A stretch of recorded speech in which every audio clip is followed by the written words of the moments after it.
Hindi kawawa ang walang asawa. Ang kawawa yung may asawa ka nga pero hindi mo ramdam kung asawa ka nga niya. Ito ang masasabi ko sa quote na yan, kaya makinig ka. Napakalalim ng pahayag na ito at napakagandang paalala para sa mga taong iniisip na ang pagiging single ay kawalan.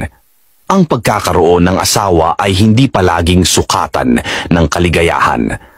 Mas mahalaga ang kalidad ng relasyon kaysa sa simpleng estado ng pagiging kasal. Una, ang pagkakaroon ng asawa ay hindi garantiya ng kasiyahan.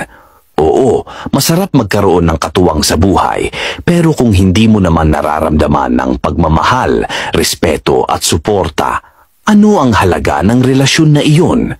Maraming nasa relasyon pero pakiramdam nila ay nag-iisa pa rin dahil wala silang emosyonal na koneksyon sa kanilang asawa.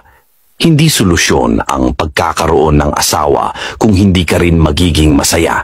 Pangalawa, huwag mong gawing sukatan ng tagumpay ang pagkakaroon ng asawa. Hindi ibig sabihin na kapag wala kang asawa, kulang na ang pagkatao mo. Ang pagiging single ay nagbibigay ng kalayaan para tuklasin ang sarili, unahin ang pangarap at pahalagahan ang sarili. Mas mabuti ng single ka pero masaya at payapa kaysa nasa relasyon ka pero puno ng pasakit at kawalan ng respeto. Pangatlo, mas mahalaga ang pagmamahal kaysa sa titulo. Ang pagiging asawa ay hindi lang papel na pinirmahan o titulong sinasabi. Ito ay dapat may kasamang tunay na pagmamalasakit, pagkakaunawaan at pagtutulungan. Kung wala ang mga ito, hindi kumpleto ang relasyon kahit pa tinatawag kayong mag-asawa.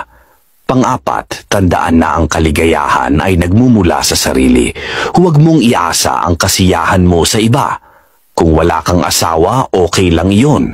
Ang mahalaga ay marunong kang magmahal sa sarili at sa tamang tao na darating sa tamang panahon. Kaya tandaan mo, hindi kawalan ang pagiging single. Pero ang kawalan ng pagmamahal sa isang relasyon ay masakit at nakakapagod. Mas piliin mong maging totoo at payapa sa sarili mo kaysa manatili sa maling relasyon.